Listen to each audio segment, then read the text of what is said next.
Hello and welcome to F1 2016.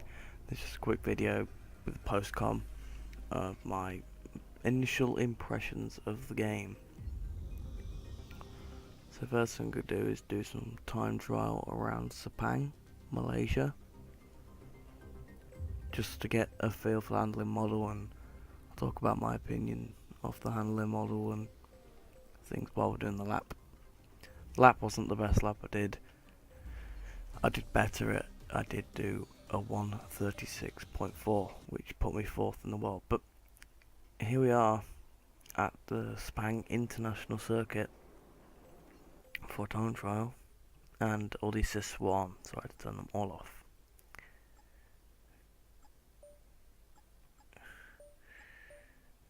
Exit traction control, because I use traction control.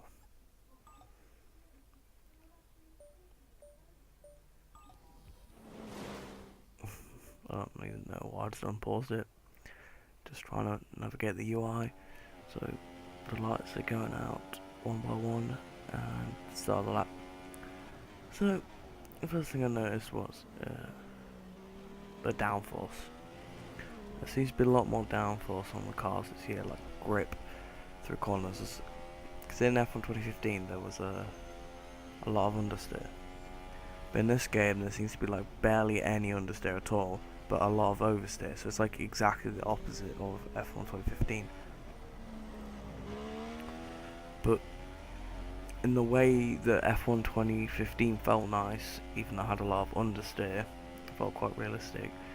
This also feels realistic in the same way, but I do prefer the no understeer and the oversteer, because you can control the oversteer. It's hard to control understeer though. As you'll see through this left-right chicane complex, usually you'd understeer very wide there.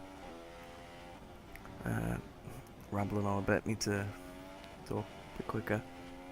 Second thing I noticed was the brakes. It is easier to lock up the brakes again. So for the last couple of games it's been a bit too easy to brake dead late, but now you actually do lock up, and I found that out a lot around Baku. Speaking of Baku, good race around Baku in a second as we're coming up towards the end of this lap. For this penultimate turn, feels like the only game I can actually nail that corner, which is good because of the lack of understeer, so that's good.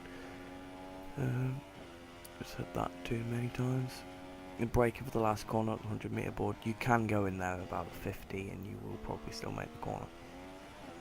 Use the DRS and running up to the line, and that is going to be a 1:38.7, I think. Yeah, and then get an achievement time to trial. Right, so race time now for the European Grand Prix on the street circuit of Baku. F1 2016. You have to get used to that. The cars are set on the grid for what promises to be a thrilling contest here in Baku. Hold on tight then, it's race day for the European Grand Prix. With 20 turns and a length of 3.7 miles, Baku City Circuit in the heart of the Azerbaijan capital is a real test of a driver's endurance, patience and precision. 90-degree corners through Sector 1 lead into a tightening uphill sprint as we start to circle around the old city. Then a 1.4-mile chase flat out through Sector 3 towards the finish line. I'm joined again today by none other than Anthony Davidson. Tell me, Ant, obviously there's a lot of development work that goes on with these cars between the races. You've been both a test driver and a race driver. What differences are there in the way you approach those roles? Interesting question, Crofty. They're two very different mindsets. I mean, when I tested for BAR, we had full in-season testing where, per driver, you'd cover up to 15,000 kilometers per season. And in that role, it was more about working for the team, trying to help them improve the car and drive as systematically as you could, so that that data could be analysed in the most consistent way. When you're lining up on the grid for a race, however, your frame of mind's all about what you can get out of the situation on that day, and the car's the tool to help you achieve what you want. You still want to focus on setup, of course, but it's more about the here and now, getting yourself as far up the field as possible and less about development work for the future. You should have some space going into the first corner, so try to keep it tidy.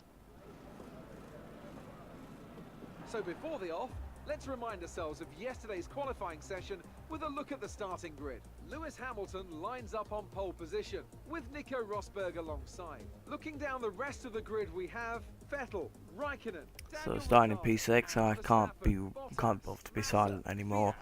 Really. Kvyat in 9th, Sainz in 11th. And Magnussen, Alonso, Perez, Marcus Ericsson, and Jolyon Is Ericsson there? There's Verline. Verline actually beat NASA, and Gutierrez is the car in front of Verline. Let's head down to the track. I guess that's what Codemasters do when you impede someone for an entire lap. Apparently, I didn't actually see it, but apparently held them up for a whole lap. But anyway, getting ready for the start. I went to hold the clutch here. It's telling me how to do it because it's the first time I did it. I was trying to get the thing to go off the screen, so I kept letting go and stuff. And it's been an alright start, but I kind of went across and I got stuck. Yeah, that's another thing about this game. It's a bit of a sidebug glitch in a minute. You can get stuck on cars like you can online on F1 2015 quite easily. It's a shame. Going for attempt 2. It's probably going to go a bit better, because I just won't go over to the right this time.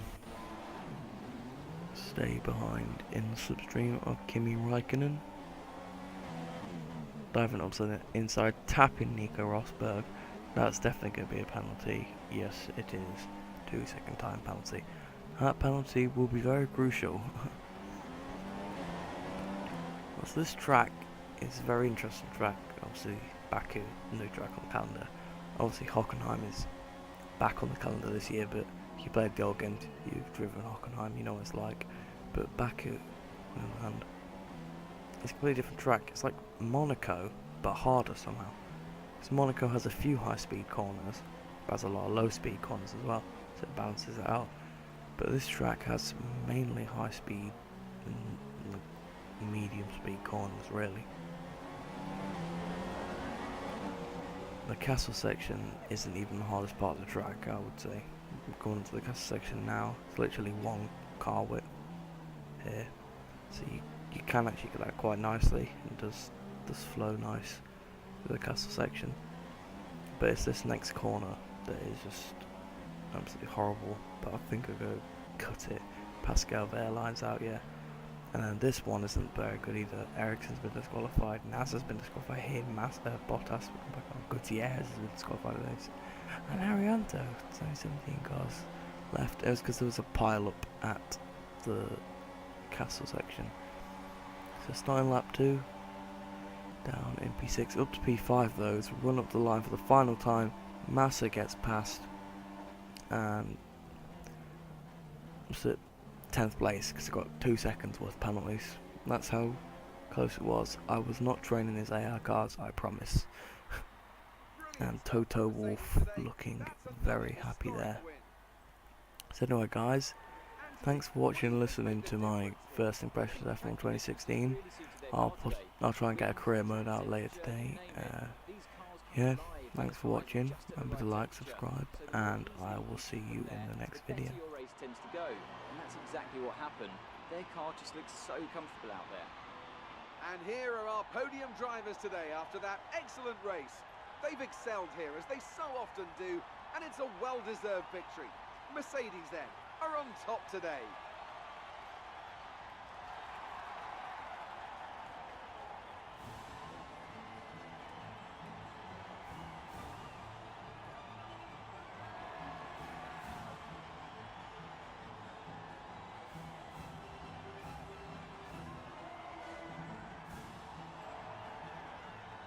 And now let's take a look at the drivers' standings. Lewis Hamilton takes over the lead of the Drivers' Championship after an excellent result.